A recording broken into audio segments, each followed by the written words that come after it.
اعوذ باللہ من الشیطان الرجیم، بسم اللہ الرحمن الرحیم۔ آج کا ہمارا سبق ہے خطبہ نمبر 72۔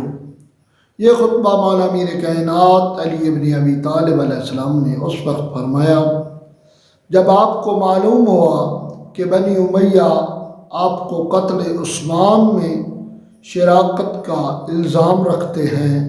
تو آپ نے فرمایا میرے متعلق سب کچھ جاننے بوجھنے پر بھی بنی امیہ کو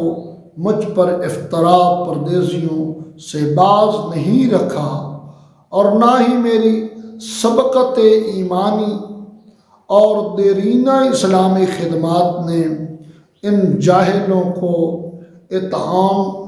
لگانے یعنی الزام لگانے سے روکا، اور جو اللہ نے قذف اور افطرا کے متعلق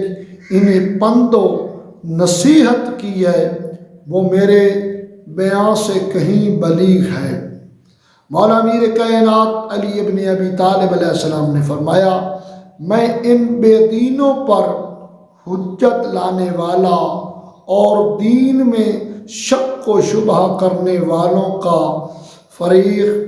مخالف ہوں، اور قرآن پر پیش ہونا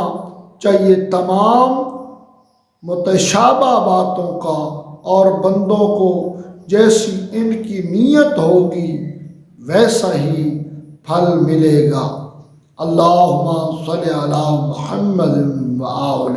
محمد۔ حیدر حیدر حیدر حیدر حیدر حیدر حیدر